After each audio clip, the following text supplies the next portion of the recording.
சிதைத்து விட வேண்டும் என்கின்ற எண்ணம் கொண்டுதான் இங்கே பெரும்பாலான மக்கள் திராவிடம் என்கின்ற பெயரிலே எல்லோரையும் முட்டாளாக்கி கொண்டிருக்கிறார்கள்.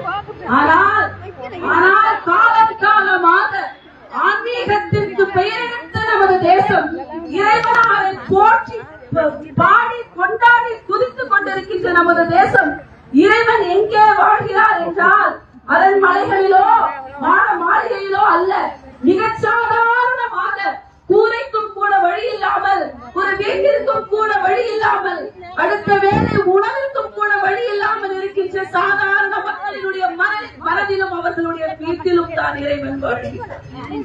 அந்த இறைவனை இன்று வரை வாழ வைத்துக் கொண்டு நம்பிக்கையோடு வாழ்ந்து கொண்டிருக்கின்ற நம்மை போன்ற சாதாரண மக்களுக்கான நிறைய பண்டிகைகளிலே இந்த பொங்கல் பண்டிகை என்பது மிக மிக மிக மிக முக்கியமானது. ஏனென்றால் அண்ணன் இப்பொழுது குறிப்பிட்டது போல பழையன கழிதலும் புதியன புகுதலும், பழமை பழையது கெட்டது கழிந்து புதுமை நல்லது புதியது இனியது இவற்றை வரவேற்கின்ற ஒரு நல்ல விழாதான் பொங்கல் விழா. வீடுகளிலே இருக்கின்ற தேவையற்ற பொருட்களை வெளியிலே போட்டு போகியாக கொண்டாடி மறுநாள் புது பானை புது சோறு புது பொங்கலிட்டு கரும்பு போன்ற இனிப்போடு ஏன் இந்த வருடத்தை ஆரம்பிக்கிறோம் என்றால் வேறு ஒன்றும் இல்லை. நமக்கு இருக்கின்ற அவநம்பிக்கைகள் களைந்து, நமக்கு இருக்கின்ற எதிர்மறை எண்ணங்கள் களைந்து, நமக்கு இருக்கின்ற அத்தனை துன்பங்களும் களைந்து இந்த இறைவன், இந்த இயற்கை என்பது மண், இயற்கை என்பது மண், அந்த மண்ணிற்கும் இந்த சூரியனுக்கும் மற்ற அத்தனை இயற்கைக்குமே நன்றி சொல்லி நமது வாழ்க்கையை புதிதாக ஆரம்பிக்க வேண்டும் என்பதுதான் பொங்கலினுடைய மிக முக்கியமான குறிக்கோள். அதைதான் நாம் செய்து கொண்டிருக்கின்றோம். இந்த தேசத்திலே உயிர் எங்கிருக்கிறது என்று எல்லோரும் கேட்கிறார்கள். இங்கே உங்களுக்கு நான் கூறிக்கொள்ள கடமைப்பட்டிருக்கின்றேன். இந்த தேசத்தினுடைய உயிர் இங்க இருக்கின்ற பெண்களிடம் இருக்கின்றது, இங்க இருக்கின்ற பெண்களிடம் இருக்கின்றது, இங்க இருக்கின்ற தாய்மார்களிடம் இருக்கின்றது. இந்த பொங்கலானது தாய்மை பொங்கல். ஆதலால் தாய்மையை போற்றுவோம், தாய் பாரதத்தை போற்றுவோம், தாய் மண்ணை போற்றுவோம், தாய் நதிகளை போற்றுவோம். தாய்மைக்கு ஜாதி மத மொழி இன பேதம் ஏதேனும் இருக்கிறதா? தாய்மைக்கு எந்த பேதங்களும் கிடையாது. தாய்மை என்றால் அது ஒன்றுதான். நம் ஊரில் ஆனாலும் சரி, இந்த உலகத்தில் ஆனாலும் சரி, அந்த தாய்மையை போற்றுகின்ற, தாய்மையை போற்றுகின்ற ஒரு நல்ல பண்டிகை தான் இந்த பொங்கல் திருநாள். அத்தனை பெண்களுக்கும் ஒன்றை சொல்லிக்கொள்ள கடமைப்பட்டிருக்கின்றேன். ஆடம்பரமோ ஏகோபத்தியமோ நவநாகரிகமோ வாழ்க்கை அல்ல. வாழ்க்கை என்பது என்ன? நிம்மதி. நிம்மதிதான் வாழ்க்கை. வாழ்க்கை என்பது என்ன? நம்பிக்கை. நம்பிக்கை தான் வாழ்க்கை. வாழ்க்கை என்பது என்ன? ஆரோக்கியம். ஆரோக்கியம் தான் வாழ்க்கை. நல்ல சிந்தனைகளோடு, நல்ல மனதோடு, மிகவும் சந்தோஷமான மனநிலையில் எது இருந்தாலும் அதனோடு வாழ்ந்து சந்தோஷமாக இந்த பிறவியை நாம் கடந்து சென்றோம் என்றால் அதுதான் இந்த பிறப்பினுடைய தாய்மையினுடைய மிக மிக மிக முக்கியமான கரு என்று உங்கள் அனைவருக்கும் சொல்லிக்கொண்டு, நீங்கள் வாழ்வதெல்லாம் உன்னதமான வாழ்க்கை, மிக நல்ல வாழ்க்கை, எந்த குறைகளும் உங்களுக்கு இல்லை.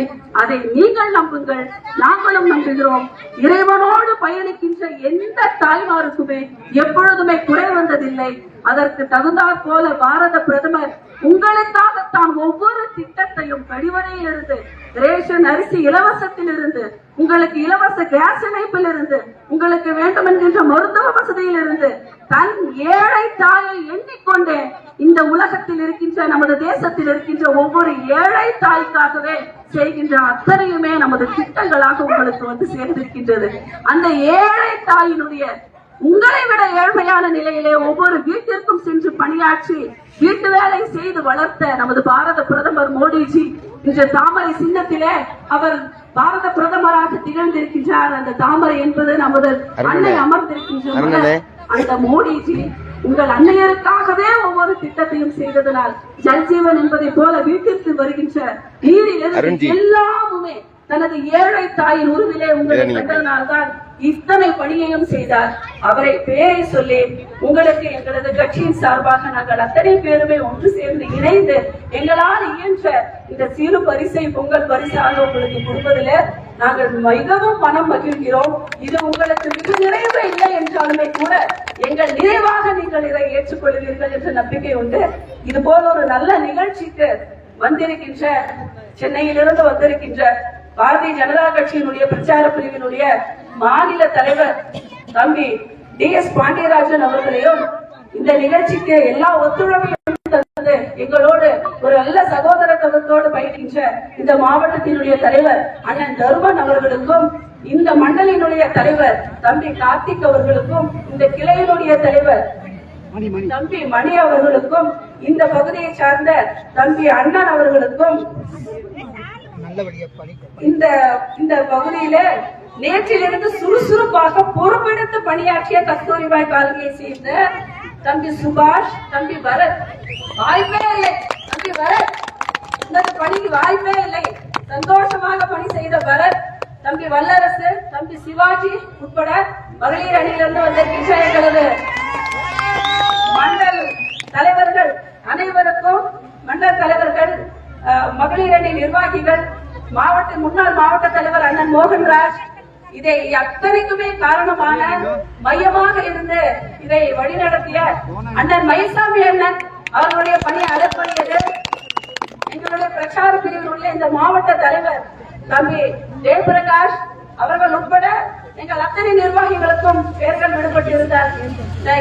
எங்களது மாநில பொறுப்பாளர் அண்ணன் ராஜேஷ் உலிக்கல் ராஜேஷ் அவர்களுக்கும், மாநிலத்திலிருந்து வந்திருக்கின்ற தம்பி செயலாளர் அருண் அவர்களுக்கும், தம்பி செல்லக்குட்டி, அவர் பேரே செல்லக்குட்டி, அவங்க அப்பா எப்படி அழகா வச்சிருக்காங்க, செல்லக்குட்டி பாலா அவர்களுக்கும், மற்ற அத்தனை பேருக்கும், இந்த முன்னணி அண்ணன் வேலுசாமி அண்ணன் அவர்களுக்கும், மற்ற எல்லா தலைவர்களுக்கும் நன்றியை செலுத்தி உங்கள் அத்தனை ஒத்துழைப்பிற்கும் நாங்கள் எப்பொழுதுமே கடமைப்பட்டிருக்கின்றோம். எங்கள் பிரச்சார பிரிவிலிருந்து, மண்டலிலிருந்து, மாநிலத்திலிருந்து, மாவட்டத்திலிருந்து அத்தனை பேருக்கும் எங்களது நன்றிகளை உறுத்தாக்கி உங்கள் கைகளால் இவைகளை நமது காலனியில் வாழ்கின்ற நமது தாய்மார்களுக்கு கொடுக்க வேண்டும் என்று கேட்டுக்கொண்டு தம்பி DS பாண்டியராஜன் அவர்கள் பேச இருப்பதால் எனது உரையை முடிக்கிறேன்.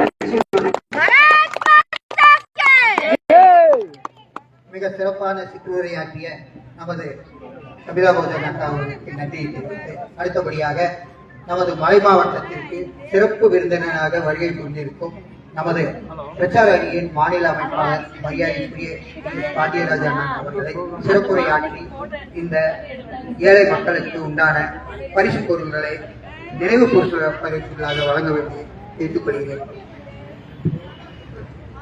எல்லா மக்களுக்கும் என்னுடைய பொங்கல் நல்வாழ்த்துக்கள். ஒரு சந்தோஷமான ஒரு பொங்கலா இந்த வருஷம் பொங்கலை நான் பார்க்கிறேன். உங்க கூட கொண்டாடக்கூடிய சந்தோஷத்தை கொடுத்த மாவட்ட தலைவர் தர்மராஜன் அவர்களுக்கும், மயில்சாமி அவர்களுக்கும், முன்னாள் மாவட்ட மோகன்ராஜன் அவர்களுக்கும், இந்த கிளை தலைவர் மணியன் அவர்களுக்கும், நடுவே இருக்கக்கூடிய பிரச்சாரத்தினுடைய அக்கா சத்யா ராஜேஷ், ஜெயபிரகாஷ் மண்டல தலைவர் கார்த்தியன் அவர்கள், இந்து மொழி தலைவர்கள் எல்லோருமே இங்க நல்லா ஒரு குடும்பம்.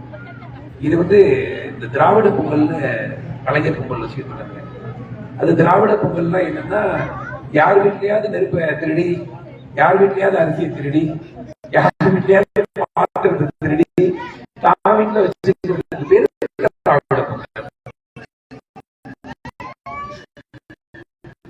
ஆனா பாரதிய ஜனதா கட்சியுடைய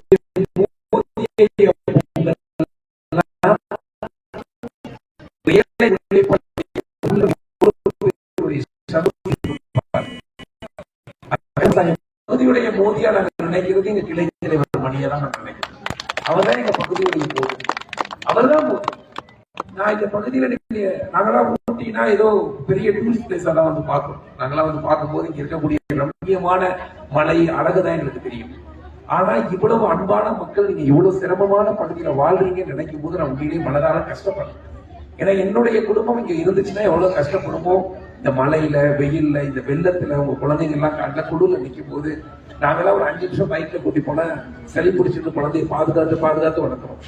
நான் கடவுள்கிட்ட வேண்டிக்கிறது இந்த வருஷம் பொங்கல்ல உங்களுடைய வாழ்க்கை திறம், நீங்க பட்ட கஷ்டங்கள்லாம் உங்களுடைய குழந்தைகள் படாத அளவிற்கு நீங்க மேம்பட்ட வாழ்க்கை வாழணும் இந்த பொங்கல் நான் நினைக்கிறேன். நீங்க எல்லாம் இந்த பகுதியிலேயே ஏதோ இந்த குடிசை வீட்டிலேயோ இந்த இருக்கிற வீட்டுல உங்க வாழ்க்கை இருந்திருக்கலாம். ஆனா அடுத்த தலைமுறையுடைய வாழ்க்கை மாட மாளிகையில இருக்கணும். உங்களுடைய குழந்தைங்க உயர்ந்த கல்வியில இருக்கணும். மோடி ஐயா நினைக்கிற விஷயம் ஒவ்வொன்றும் அதுதான். மோடி ஐயா இப்ப 24 மணி நேரத்துல 19 மணி நேரம் வேலை செய்யறாரு. நாங்க வேலை செய்யறது யாருக்குன்னா பணக்காரங்களுக்கு கிடையாது. நிறைய பணக்காரங்களுக்கு பிஜேபியை பிடிக்காது, மோடியை பிடிக்காது. ஏன்னா அவர் பணக்காரங்களுக்கு வேலை செய்யுது. அவர் இருக்கிறவங்கள்ட்ட ஜிஎஸ்டி வாங்கி இல்லாதவங்களுக்கு வீடு கட்டி கொடுக்கணும்னு நினைக்கிறார். அவரு திமுக ஸ்டாலின் நினைக்கிறாங்க, கனிமொழி நினைக்கிறாங்கன்னா பெரிய கார்பரேட் கம்பெனி கட்டுறதை பத்தி அவங்க சிந்திச்சுட்டு இருக்காங்க.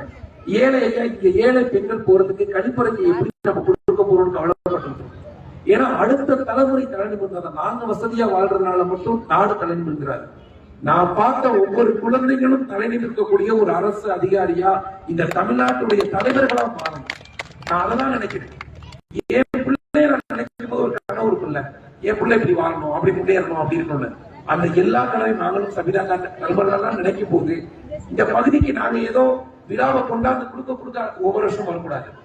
அடுத்த வருஷம் உங்க வாழ்க்கை நீங்க 1000 பேருக்கு கொடுக்கிற அளவுக்கு வளரணும். நாமெல்லாம் சேர்ந்து இன்னும் 4 பேரை கீழே இருக்கவங்களை மேல தூக்கி விடுவோம். இன்னும் 2 பேரு செலுத்தி வைக்கிற ஒரு குழந்தையுடைய கல்விக்கு உதவும்.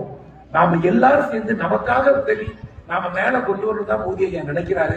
நீங்க எல்லாரும் தாமரைக்கு வாக்களிச்ச மக்கள், எனக்கு ரொம்ப சந்தோஷமான இந்த பகுதிக்கு நான் வந்திருக்கேன். உங்கள் எல்லோருக்கும் ஒரு உறுதியை தரணும்.